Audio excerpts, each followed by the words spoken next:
Olá pessoal, como passaram do nosso último encontro? Espero que esteja tudo jóia por aí.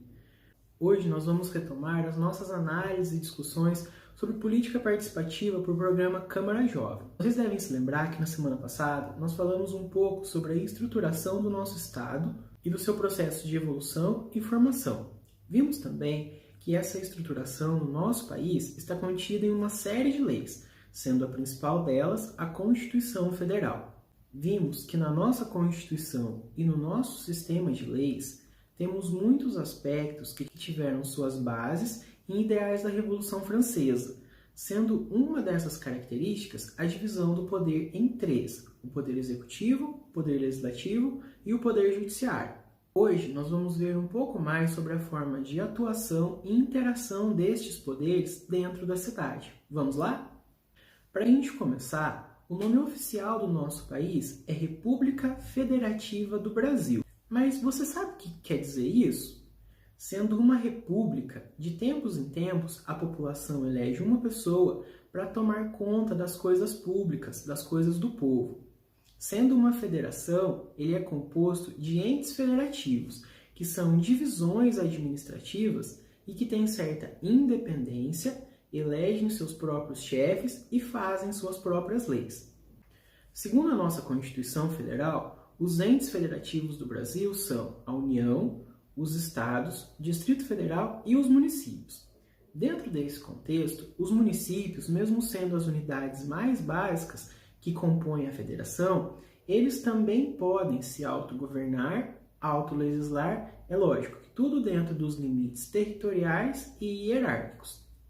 Dentro de todo município, nós temos representantes do Poder Executivo, na figura do prefeito municipal, e do Poder Legislativo, na figura dos vereadores. O Poder Judiciário é um pouco diferente.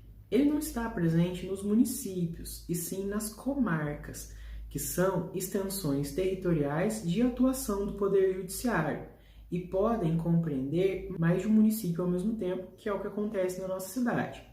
Ao passo que nós temos poderes executivo e legislativo municipais, a atuação do Poder Judiciário é sempre federal quando o assunto é de interesse da União, ou estadual, quando o interesse é local ou regional. Além disso, tem uma outra característica que distingue bastante os membros dos poderes executivo e legislativo dos membros do Poder Judiciário. Ao passo que os representantes do Executivo e do Legislativo são eleitos pela população nas eleições para assumirem os seus cargos e terem legitimidade nas suas ações, os membros do Poder Judiciário ingressam nos seus cargos através de concursos públicos. Vale lembrar que a principal função do Poder Judiciário é defender os direitos de cada cidadão, promovendo a justiça e resolvendo os possíveis conflitos que possam surgir na sociedade, através da investigação, apuração, julgamento e punição. Mas retomando o nosso assunto principal, nós vimos que os municípios têm legitimidade para fazer as suas próprias leis, desde que elas não sejam contrárias às leis federais e estaduais. Aí vocês podem me perguntar, mas para que tanta lei? Bem, as leis são as regras do jogo.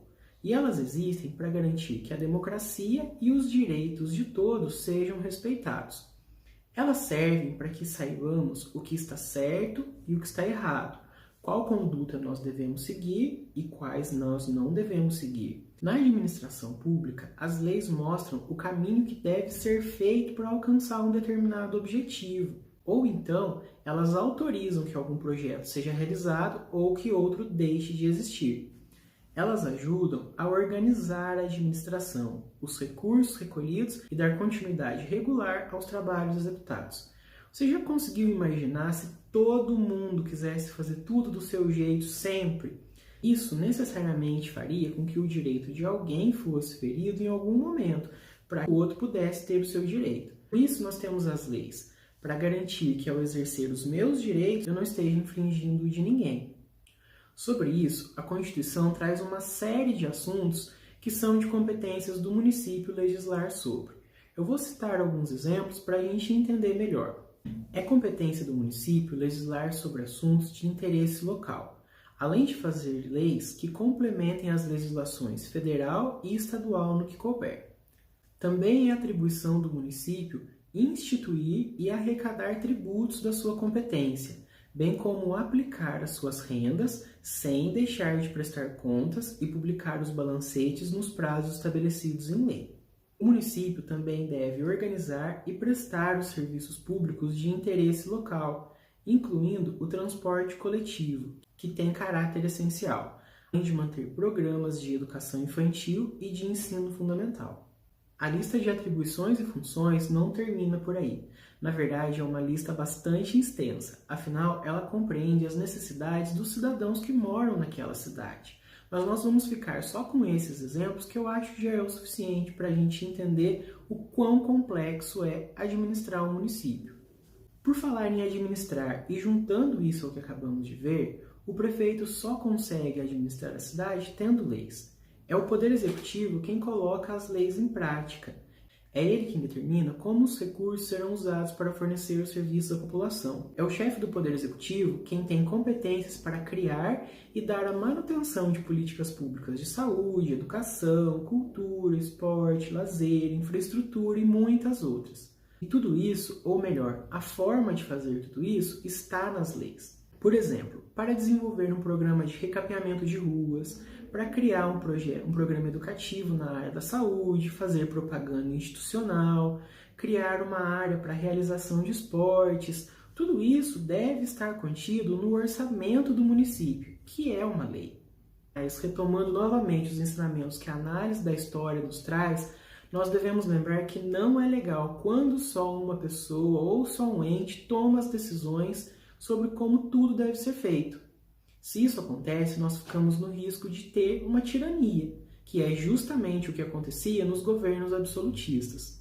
Por esse motivo, quem cria as leis não é o Poder Executivo, ele apenas as executa. Criar leis é a principal função do Poder Legislativo. Para fazer isso, há uma série de procedimentos que devem ser seguidos, para garantir que aquela lei não fere direitos já adquiridos e que ela será boa para todos ou para a maioria. Dentro das câmaras municipais, os vereadores discutem entre si, com representantes do Poder Executivo e até mesmo com a própria população, os projetos de lei que depois serão votados.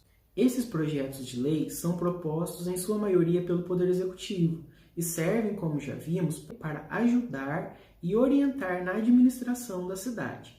Mas eles também podem ser propostos pelos vereadores e até mesmo pela população.